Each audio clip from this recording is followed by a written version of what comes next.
Hi, ഇന്ന് നമ്മൾ discuss ചെയ്യാൻ പോണത് എക്കോസിസ്റ്റത്തിനെ കുറിച്ചാണ്. ആൻഡ് എക്കോസിസ്റ്റത്തിൻ്റെ പ്രൊഡക്ടിവിറ്റി ആൻഡ് ഹോമിയോസ്റ്റാസിസ് ആണ് നമ്മൾ ഡിസ്കസ് ചെയ്യാൻ പോണത്. അപ്പോൾ നമുക്കറിയാം, ഒരു എക്കോസിസ്റ്റത്തിൽ എന്താണ് ഫണ്ടമെൻ്റൽ സോഴ്സ് ഓഫ് എനർജി എന്ന് പറയുന്നത് സണ്ണിൽ നിന്ന് വരുന്ന ആ റേഡിയൻ എനർജിയാണ്. ഈ ഒരു സണ്ണിൻ്റെ എനർജി യൂസ് ചെയ്താണ് ഒരു എക്കോസിസ്റ്റത്തിലുള്ള എല്ലാ ബയോട്ടിക് കമ്പോണൻസും സർവൈവ് ചെയ്യുന്നത്. ആൻഡ് ഈ ഒരു എക്കോസിസ്റ്റത്തിൽ ഈ സണ്ണിൽ നിന്ന് വരുന്ന എനർജി യൂട്ടിലൈസ് ചെയ്യാൻ പറ്റുന്ന ആർക്കാണ്? ഓട്ടോട്രോഫ്സ് അല്ലെങ്കിൽ സെൽഫ് സസ്റ്റെയിനിങ് ഓർഗാനിസം. ഇവരാണ് സണ്ണിൻ്റെ എനർജീനെ മാറ്റി കാർബോഹൈഡ്രേറ്റ് പോലെയുള്ള സബ്സ്റ്റൻസ് ആക്കി കൺവേർട്ട് ചെയ്യുന്നത്. ആൻഡ് ഓട്ടോട്രോഫിക് ഓർഗാനിസം എന്ന് പറഞ്ഞാൽ മെയിൻലി കമ്പോസ് ചെയ്ത മെജോറിറ്റി ഗ്രീൻ പ്ലാന്റ്സ് ആണ്. വളരെ തുച്ഛമായ എമൗണ്ടിൽ ഫോട്ടോസിന്തസൈസിങ് ബാക്ടീരിയ ആൻഡ് പ്രോട്ടോസോവൻസും പ്രസൻ്റ് ആണ്. ആൻഡ് ഗ്രീൻ പ്ലാന്റ്സിനുള്ള കഴിവാണ് എന്ത്? ഫോട്ടോസിന്തസൈസ് ചെയ്യാനുള്ള കഴിവ്. ഫോട്ടോസിന്തസിസ് എന്ന് പറഞ്ഞാൽ എന്താണ്? സണ്ണിൽ നിന്ന് വരുന്ന ആ ലൈറ്റ് എനർജി ഉപയോഗിച്ച് കാർബൺ ഡയോക്സൈഡിനെയും വാട്ടറിനെയും കൺവേർട്ട് ചെയ്ത് സിമ്പിളായിട്ടുള്ള കാർബോഹൈഡ്രേറ്റ്സ് ഫോം ചെയ്യുന്നതാണ് ഫോട്ടോസിന്തസിസിന് നടക്കുന്ന പ്രോസസ്സ്.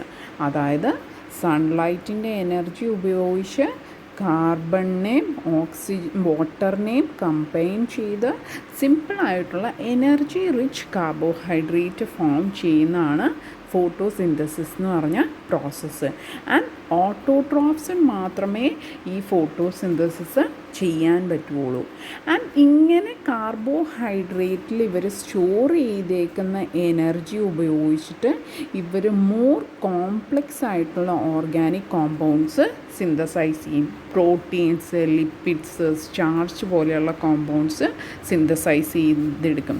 അപ്പോൾ ഗ്രീൻ പ്ലാന്റ്സ് എന്താണ് ചെയ്യുന്നത്? സൺലൈറ്റ് ഉപയോഗിച്ചിട്ട് കാർബൺ ഡയോക്സൈഡിനെയും വാട്ടറിനെയും യൂസ് ചെയ്ത് സിമ്പിൾ എനർജി റിച്ച് ആയിട്ടുള്ള കാർബോഹൈഡ്രേറ്റ്സ് സിന്തസൈസ് ചെയ്യും.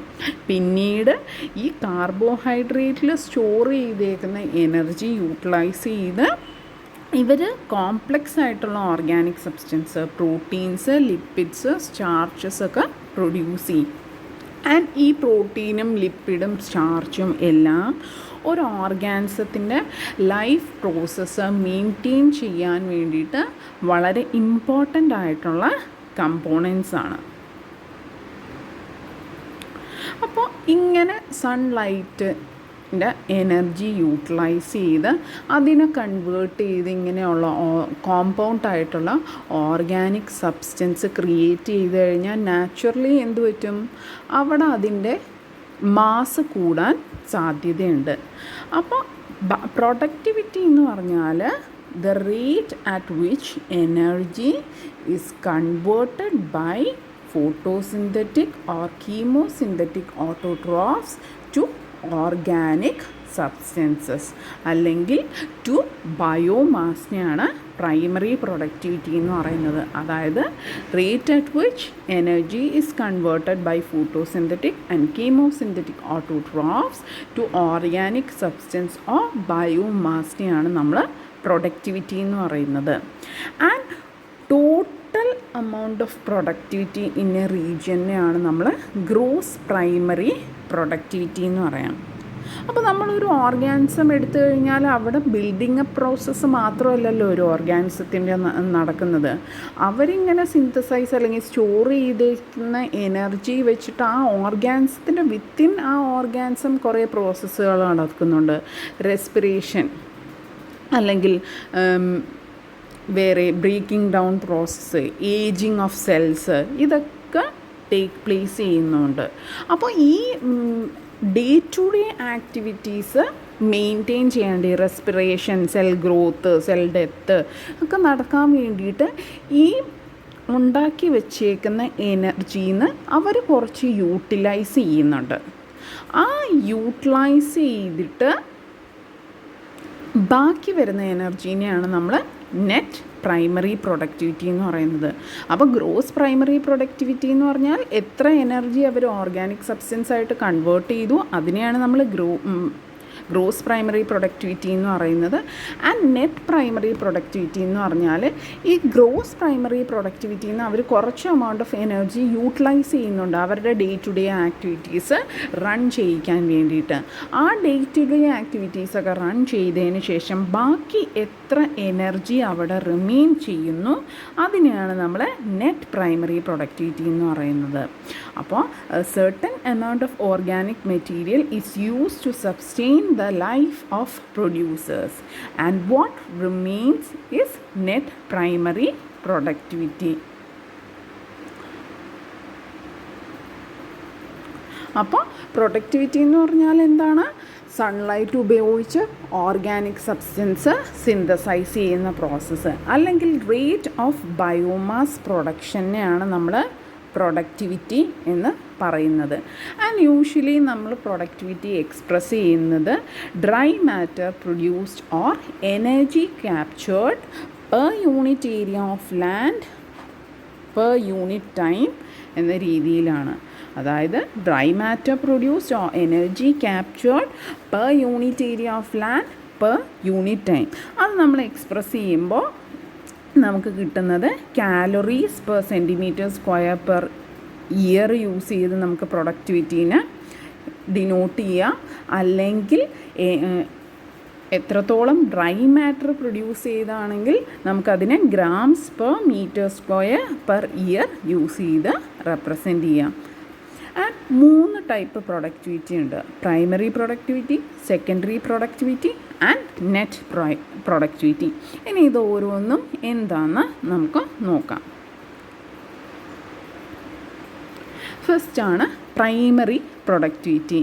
അതായത് ഗ്രീൻ പ്ലാന്റ്സിൻ്റെ പ്രൊഡക്ടിവിറ്റിനെയാണ് നമ്മൾ പ്രൈമറി പ്രൊഡക്ടിവിറ്റി എന്ന് പറയുന്നത്. So, rate at which energy is accumulated in green plants is called as primary productivity. അപ്പോൾ ഗ്രീൻ പ്ലാന്റ്സിൻ്റെ പ്രൊഡക്ടിവിറ്റീനെയാണ് നമ്മൾ പ്രൈമറി പ്രൊഡക്ടിവിറ്റി എന്ന് പറയുന്നത്. And rate of which energy is accumulated in green plants ആണ് പ്രൈമറി പ്രൊഡക്ടിവിറ്റി എന്ന് പറയുന്നത്. And എങ്ങനെയാണ് green plants energy accumulate ചെയ്യുന്നത്? അവർ solar energy utilise ചെയ്തു അതിനെ ഓർഗാനിക് ഫോമിലുള്ള കെമിക്കൽ എനർജി ആയിട്ട് കൺവേർട്ട് ചെയ്യുന്നു. അപ്പോൾ ഗ്രീൻ പ്ലാന്റ്സ് ലൈറ്റ് യൂട്ടിലൈസ് ചെയ്ത് ഓർഗാനിക് സബ്സ്റ്റൻസ് സിന്തസൈസ് ചെയ്യുന്നു. അതിൽ കെമിക്കൽ ബോൺസായിട്ട് കെമിക്കൽ എനർജി ആയിട്ട് ഇത് സ്റ്റോർ ചെയ്ത് വയ്ക്കുന്നു. ആൻഡ് പ്രൈമറി പ്രൊഡക്ടിവിറ്റി നമുക്ക് 2 രീതിയിൽ എക്സ്പ്രസ് ചെയ്യാം. ഗ്രോസ് പ്രൈമറി പ്രൊഡക്ടിവിറ്റിയും നെറ്റ് പ്രൈമറി പ്രൊഡക്ടിവിറ്റിയും. അപ്പോൾ പ്രൈമറി പ്രൊഡക്ടിവിറ്റി എന്ന് പറഞ്ഞാൽ rate at which energy is accumulated by green plants. അത് 2 രീതിയിൽ എക്സ്പ്രസ് ചെയ്യും. Gross and net primary productivity. അപ്പോൾ ഗ്രോസ് പ്രൈമറി പ്രൊഡക്ടിവിറ്റി എന്ന് പറഞ്ഞാൽ total energy trapped by green പ്ലാന്റ്സിനെയാണ് നമ്മൾ ഗ്രോസ് പ്രൈമറി പ്രൊഡക്ടിവിറ്റി എന്ന് പറയുന്നത്. അപ്പോൾ ഗ്രീൻ പ്ലാന്റ്സ് ട്രാപ്പ് ചെയ്യുന്ന ടോട്ടൽ എനർജീനെയാണ് നമ്മൾ ഗ്രോസ് പ്രൈമറി പ്രൊഡക്ടിവിറ്റി എന്ന് പറയുന്നത്. ആൻഡ് നമുക്കറിയാം ഈ എനർജി ഗ്രീൻ പ്ലാന്റ്സ് ട്രാപ്പ് ചെയ്യുന്ന എനർജി ആ പ്ലാന്റ്സ് യൂട്ടിലൈസും ചെയ്യുന്നുണ്ട്. അതിലൊരു കുറച്ച് എമൗണ്ട് ഓഫ് എനർജി അവരുടെ റെസ്പിറേഷൻ അല്ലെങ്കിൽ ലോസ് ബൈ ഡെത്ത് അങ്ങനെയുള്ള പ്രോസസ്സിനൊക്കെ ഇവർ ഈ എനർജി യൂട്ടിലൈസ് ചെയ്യുന്നുണ്ട്. അപ്പോൾ the amount of energy left in plants after ലോസസിനെയാണ് നമ്മൾ നെറ്റ് പ്രൈമറി പ്രൊഡക്ടിവിറ്റി എന്ന് പറയുന്നത്. അല്ലെങ്കിൽ നമുക്കതിനെ റെപ്രസെൻ്റ് ചെയ്യാം net primary productivity is equal to gross primary productivity minus energy lost. And net primary productivity ആണ് ഒരു കാർണിവോഴ്സിന് അവൈലബിൾ ആയിട്ടുള്ളത്. അപ്പോൾ പ്രൈമറി പ്രൊഡക്ടിവിറ്റി എന്ന് പറഞ്ഞാൽ ഗ്രീൻ പ്ലാന്റ്സിൻ്റെ പ്രൊഡക്ടിവിറ്റി, അതിൽ എത്രത്തോളം എനർജി അക്യുമുലേറ്റ് ചെയ്യുന്നു എന്നുള്ളതാണ് പ്രൈമറി പ്രൊഡക്ടിവിറ്റി എന്ന് പറയുന്നത്. ആൻഡ് ഈ പ്രൈമറി പ്രൊഡക്ടിവിറ്റിയിൽ തന്നെ നെറ്റ് പ്രൈമറി പ്രൊഡക്ടിവിറ്റി, അതായത് ഗ്രീൻ പ്ലാന്റ്സിൻ്റെ ഫങ്ഷന് വേണ്ട എനർജിയൊക്കെ യൂട്ടിലൈസ് ചെയ്ത് ബാക്കി എത്ര എനർജി ഉണ്ട് ആ എമൗണ്ടാണ് കാർണിവോഴ്സിൽ അവൈലബിൾ ആയിട്ടുള്ളത്. അടുത്തതാണ് സെക്കൻഡറി പ്രൊഡക്ടിവിറ്റി. സെക്കൻഡറി പ്രൊഡക്ടിവിറ്റി എന്ന് പറഞ്ഞാൽ പ്രൊഡക്ടിവിറ്റി ഓഫ് ഹെർബിവോറസ് ആനിമൽസിനെയാണ് നമ്മൾ സെക്കൻഡറി പ്രൊഡക്ടിവിറ്റി എന്ന് പറയുന്നത്. ഹെർബിവോറസ് ആനിമൽസും അല്ല സാപ്രോബ്സും in ecosystem. It is the productivity of animals and saprobes in an ecosystem is called as secondary productivity. അതായത് rate at which heterotrophs resynthesize the energy yielding substanceനെയാണ് നമ്മൾ secondary productivity എന്ന് പറയുന്നത്. അപ്പോൾ primary productivity പ്ലാന്റ്സിൻ്റെ പ്രൊഡക്ടിവിറ്റിയാണ്. And secondary productivity എന്ന് പറഞ്ഞാൽ animals അല്ലെങ്കിൽ സാപ്രോബ്സിൻ്റെ പ്രൊഡക്ടിവിറ്റിയാണ് സെക്കൻഡറി പ്രൊഡക്ടിവിറ്റി എന്ന് പറയുന്നത്. അതായത് rate at which heterotrophs rate at which heterotrophs resynthesise the energy yielding സബ്സ്റ്റൻസിനെയാണ് നമ്മൾ സെക്കൻഡറി പ്രൊഡക്ടിവിറ്റി എന്ന് പറയുന്നത്. ഇനി ഉള്ള എല്ലാ പ്ലാന്റ്സിനെയും അല്ലെങ്കിൽ ഒരു പ്ലാന്റ് സിന്തസൈസ് ചെയ്യുന്ന കംപ്ലീറ്റ് ഓർഗാനിക് മാറ്റർ ഒരു കൺസ്യൂമേഴ്സ് യൂട്ടിലൈസ് ചെയ്യുന്നില്ല, കുറച്ച് അവിടെ ബാക്കി നിൽക്കും. ആ ബാക്കി നിൽക്കുന്നതിനെയാണ് നമ്മൾ നെറ്റ് പ്രൊഡക്ടിവിറ്റി എന്ന് പറയുന്നത്. അതായത് rate of storage of organic matter not used by consumers or heterotrophs നെയാണ് നെറ്റ് പ്രൊഡക്ടിവിറ്റി എന്ന് പറയുന്നത്. അതായത് rate of increase of biomass of primary producers which have been left over by the consumers. അപ്പം consumers consume ചെയ്യാതെ വിട്ടേക്കുന്ന പ്ലാന്റ്സിൻ്റെ productivity അല്ലെങ്കിൽ consume ചെയ്തതിന് ശേഷം ബാക്കി അവിടെ എന്തുണ്ട് അതിനെയാണ് നമ്മൾ നെറ്റ് പ്രൊഡക്ടിവിറ്റി എന്ന് പറയുന്നത്. ആൻഡ് യൂഷ്വലി നെറ്റ് പ്രൊഡക്ടിവിറ്റി ഒന്നീ മന്ത്സിൽ കാൽക്കുലേറ്റ് ചെയ്യുന്നത് മന്ത്സിൻ്റെ കാൽക്കുലേറ്റ് ചെയ്യാം, അല്ലെങ്കിൽ ഡിഫറെൻറ്റ് സീസണിൽ കാൽക്കുലേറ്റ് ചെയ്യാം, അല്ലെങ്കിൽ നമുക്ക് ഇയർലി ബേസിസിലും കാൽക്കുലേറ്റ് ചെയ്യാം.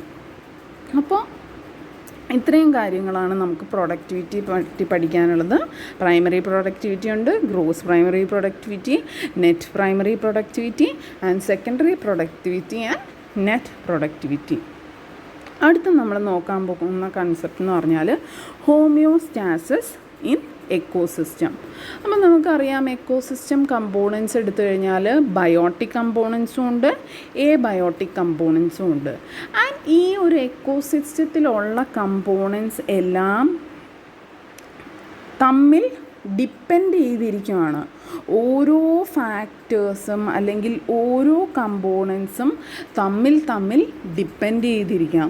ഒന്നീ ഡയറക്റ്റ്ലി ഡിപ്പെൻഡഡ് ആയിരിക്കും, അല്ലെങ്കിൽ ഇൻഡയറക്റ്റ്ലി ഡിപ്പെൻഡൻ്റ് ആയിരിക്കും.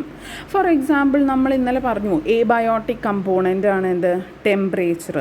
അപ്പോൾ ഒരു എക്കോസിസ്റ്റത്തിൻ്റെ ടെമ്പറേച്ചർ ചേഞ്ച് ചെയ്യുകയാണെങ്കിൽ അത് അതിലെ ബയോട്ടിക് കമ്പോണൻറ്റിനെ അഫക്റ്റ് ചെയ്യും. അപ്പോൾ ഒരു ചേഞ്ച് ഇൻ ടെമ്പറേച്ചർ എന്തിൽ ചേഞ്ച് ചെയ്യും, അവിടുത്തെ പ്ലാന്റ് കമ്മ്യൂണിറ്റീസ് അല്ലെങ്കിൽ പ്ലാന്റിൻ്റെ ഗ്രോത്തിൽ ഒരു ചേഞ്ച് വരുത്താം.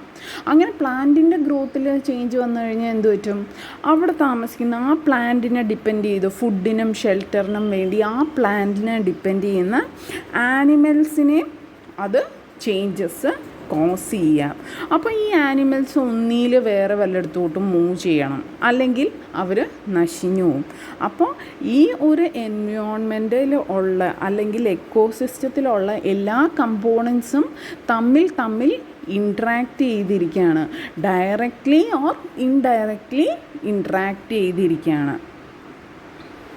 ആൻഡ് ഇങ്ങനെ നമ്മൾ ഒരു എക്സാമ്പിളാണ് നേരത്തെ പറഞ്ഞത്, ഒരു ടെമ്പറേച്ചർ ചേഞ്ച് വന്നാൽ പ്ലാന്റിനെ അഫക്റ്റ് ചെയ്യും, പ്ലാന്റ് ആനിമലിനെ അഫക്റ്റ് ചെയ്യും എന്ന് പറഞ്ഞു.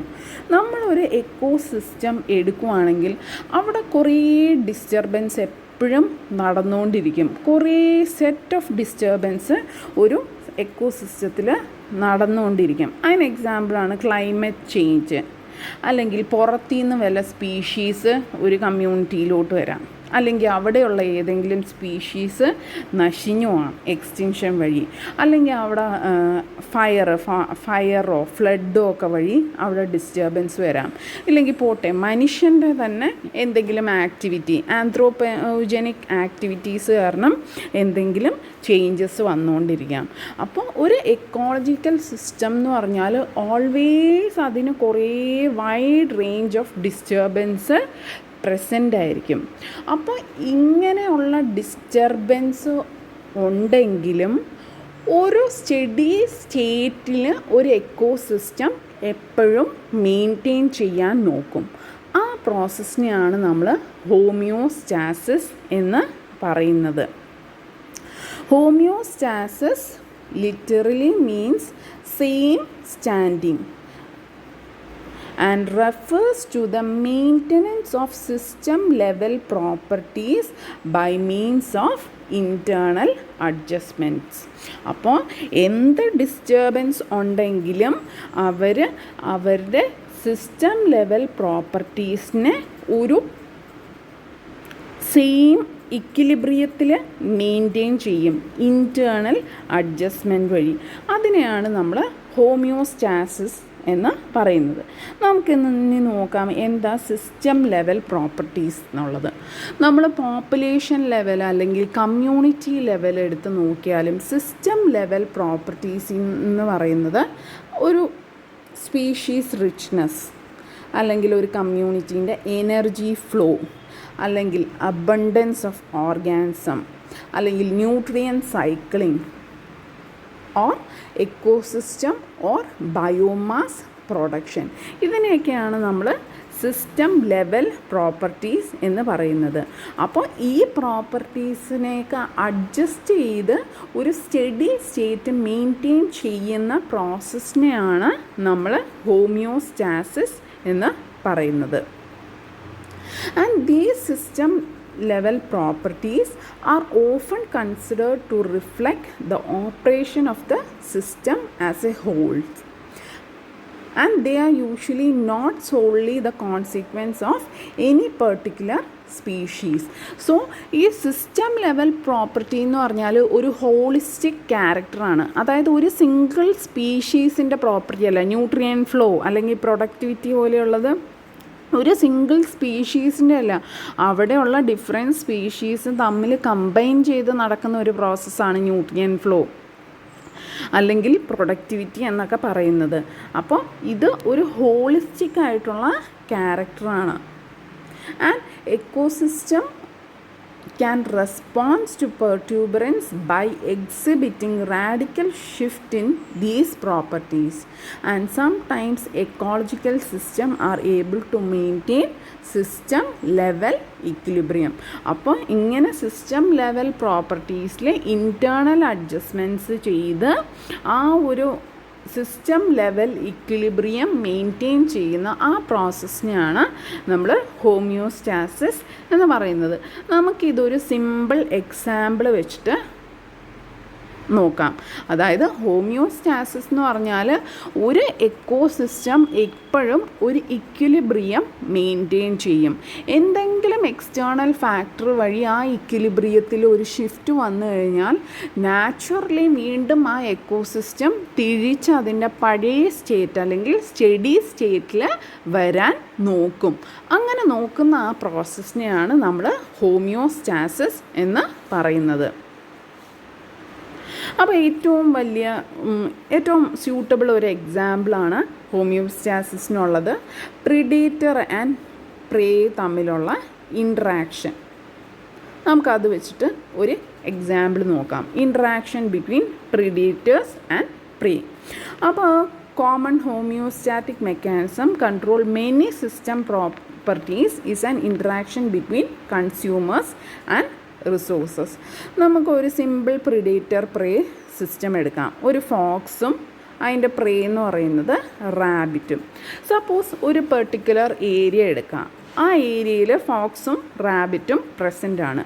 അപ്പോൾ ഇനീഷ്യലി ഈ റാബിറ്റ് പോപ്പുലേഷൻ ഭയങ്കരമായിട്ട് ഇൻക്രീസ് ചെയ്തെന്ന് വയ്ക്കുക. അവിടെ ആവശ്യത്തിനധികം പുല്ലുള്ളതുകൊണ്ട് ഈ റാബിറ്റിൻ്റെ പോപ്പുലേഷൻ അല്ലെങ്കിൽ പ്രേ പോപ്പുലേഷൻ വളരെയധികം ഇൻക്രീസ് ചെയ്തെന്ന് വയ്ക്കുക. അപ്പോൾ ഇങ്ങനെ ഒരു പെർട്ടിക്കുലർ ഏരിയയിൽ പ്രേ പോപ്പുലേഷൻ അല്ലെങ്കിൽ റാബിറ്റ് പോപ്പുലേഷൻ ഇൻക്രീസ് ചെയ്ത് കഴിഞ്ഞാൽ എന്ത് പറ്റും? അവിടെ നാച്ചുറലി ആ റാബിറ്റ് കൂടുന്നതനുസരിച്ചിട്ട് ഈ ഫോക്സുകൾ കൂടുതൽ റാബിറ്റുകളെ കഴിച്ചിട്ട് അവരുടെ റേറ്റും ഇൻക്രീസ് ചെയ്യാൻ തുടങ്ങും. അതായത് because consuming pray result in increase reproduction and survival in the predator population. അപ്പോൾ റാബിറ്റിൻ്റെ എണ്ണം കൂടുന്നതനുസരിച്ചിട്ട് അവിടെയുള്ള ഫോക്സിൻ്റെ എണ്ണവും കൂടും. അതെന്താണ്, ഫോക്സിന് ഫുഡ് ഭയങ്കരമായിട്ട് അവൈലബിൾ ആയിട്ടുള്ളതുകൊണ്ട് അവരത് കഴിച്ച് റിപ്രൊഡ്യൂസ് ചെയ്ത് അവരുടെ നമ്പറും ഇൻക്രീസ് ചെയ്യും. അപ്പം ഇനീഷ്യലി ഈ പ്രേ പോപ്പുലേഷൻ്റെ ഇൻക്രീസ് എന്ത് കോസ് ചെയ്തു, അതിൻ്റെ പ്രിഡേറ്ററിൻ്റെ പോപ്പുലേഷനെ ഇൻക്രീസ് ചെയ്തു. പിന്നീട് എന്ത് പറ്റും എന്ന് വെച്ചാൽ ഈ പ്രിഡേറ്ററിൻ്റെ അബണ്ടൻസ് വീണ്ടും കൂടിക്കഴിഞ്ഞു കഴിഞ്ഞാൽ എന്ത് പറ്റും, ഫോക്സുകളുടെ എണ്ണം വളരെയധികം കൂടിക്കഴിഞ്ഞു കഴിഞ്ഞാൽ ആ ഡിമാൻഡ് ഫോർ റാബിറ്റ് ഇൻക്രീസ് ചെയ്യും. ഡിമാൻഡ് ഫോർ റാബിറ്റ് ഇൻക്രീസ് ചെയ്യുമ്പോഴത്തേക്ക് എന്ത് പറ്റും, കൂടുതൽ റാബിറ്റുകളെ ഈ ഫോക്സുകൾ കൊല്ലാൻ തുടങ്ങും. അതുവഴി എന്ത് പറ്റും, ഈ റാബിറ്റ് പോപ്പുലേഷൻ വീണ്ടും ഡിക്രീസ് ചെയ്യും. അപ്പോൾ ഫോക്സ് പോപ്പുലേഷൻ കൂടുമ്പോഴത്തേക്കും റാബിറ്റിന് വേണ്ടിയിട്ടുള്ള ഡിമാൻഡ് കൂടും. ഡിമാൻഡ് കൂടുന്നതനുസരിച്ചിട്ട് എന്ത് ചെയ്യും, കൂടുതൽ റാബിറ്റിനെ ഇവർ കഴിക്കാൻ തുടങ്ങും. അത് വെച്ചിട്ട് അവിടെയുള്ള റാബിറ്റ് പോപ്പുലേഷൻ വീണ്ടും കുറയാൻ തുടങ്ങും. ഇങ്ങനെ റാബിറ്റ് പോപ്പുലേഷൻ കുറഞ്ഞു കഴിഞ്ഞാൽ പിന്നീട് എന്ത് പറ്റും, വിത്ത് ഡിക്രീസ് ഇൻ റിസോഴ്സ് ബേസ് അവിടെയുള്ള എല്ലാ ഫോക്സുകളെയും സപ്പോർട്ട് ചെയ്യാനുള്ള റാബിറ്റ് അവിടെ പ്രസൻ്റ് അല്ല. എന്താണെന്ന് വെച്ചാൽ ഫോക്സിൻ്റെ നമ്പർ ഇപ്പോൾ കൂടുതലും റാബിറ്റിൻ്റെ നമ്പർ കുറവുമാണ്. അപ്പോൾ അവിടെയുള്ള കംപ്ലീറ്റ് ഫോക്സ് പോപ്പുലേഷന് ആ റാബിറ്റ് പോപ്പുലേഷന് അതിൽ സർവൈവ് ചെയ്യാൻ പറ്റില്ല. അപ്പോൾ എന്ത് പറ്റും, അത് ഫോക്സിൻ്റെ ഡെത്ത് കോസ് ചെയ്യും. അപ്പം death rate in the predator population increases and the predator population declines. അപ്പോൾ ബാക്ക് ടു അവർ ആദ്യം ഉണ്ടായിരുന്ന സ്റ്റേജിൽ ആ എക്കോസിസ്റ്റം എങ്ങനെയാണ് ഉണ്ടായിരുന്നത് അതിലോട്ട് അവർ റീച്ച് ചെയ്യും. അപ്പോൾ ആദ്യം റാബിറ്റിൻ്റെ എണ്ണം കൂടി കഴിഞ്ഞപ്പോഴത്തേക്ക് എന്ത് പറ്റും, അതുവഴി റാബിറ്റ് കൂടിയപ്പോൾ ഫോക്സ് കൂടി കഴിഞ്ഞപ്പോൾ എന്ത് പറ്റി, കൂടുതൽ റാബിറ്റിനെ തിന്നപ്പോഴത്തേക്കും റാബിറ്റിൻ്റെ പോപ്പുലേഷൻ കുറഞ്ഞു. റാബിറ്റിൻ്റെ പോപ്പുലേഷൻ കുറയുമ്പോഴത്തേക്കും നാച്ചുറലി വീണ്ടും ഫോക്സിൻ്റെ പോപ്പുലേഷൻ കുറയും. അപ്പോൾ ഒരു ചേഞ്ച് വന്നപ്പോഴത്തേക്കും അവിടെയുള്ള ഇൻറ്റേർണലായിട്ടുള്ള കുറേ അഡ്ജസ്റ്റ്മെൻറ്റ്സ് വരുത്തിയിട്ട് വീണ്ടും അതിനെ ബാക്ക് ടു നോർമൽ കണ്ടീഷൻ കൊണ്ടുവരുന്ന ആ പ്രോസസ്സിനെയാണ് നമ്മൾ എന്ത് പറയുന്നത്, ഹോമിയോസ്റ്റാസിസ് എന്ന് പറയുന്നത്. അപ്പോൾ then in initial increase in predator abundance are counteracted by a negative feedback induced by the limiting resource of the prey. അപ്പോൾ ഇതാണ് ഹോമിയോസ്റ്റാസിസ് എന്ന് പറയുന്നത്. ഒരു നാച്ചുറൽ എക്കോസിസ്റ്റത്തിൻ്റെ capacity to maintain a steady state by self regulation and self മെയിൻ്റനൻസിനെയാണ് നമ്മൾ homeostasis എന്ന് വിളിക്കുന്നത്. ആൻഡ് ഹോമിയോ എന്ന് പറഞ്ഞ വേർഡിൻ്റെ മീനിങ് സെയിം ആൻഡ് സ്റ്റാസിസ് എന്ന് പറഞ്ഞാൽ സ്റ്റാൻഡിങ്. ആൻഡ് ഓർഡം ഈ വേർഡ് ഡിഫൈൻ ചെയ്തത് the tendency of natural ecosystem to resist changes and remain in a state of equilibrium is called as homeostasis. And a homeostatic condition within an ecosystem implies that there is a balance between production, consumption and decomposition as well as between all species within the system. അപ്പോൾ homeostatic system എന്ന് പറഞ്ഞാൽ അവിടെയുള്ള എല്ലാവരും producers, consumers, ഡീകമ്പോസേഴ്സും അവിടെയുള്ള എല്ലാ സ്പീഷീസും തമ്മിൽ ഒരു balance present ആണ് എന്നാണ് അർത്ഥം. Thank you.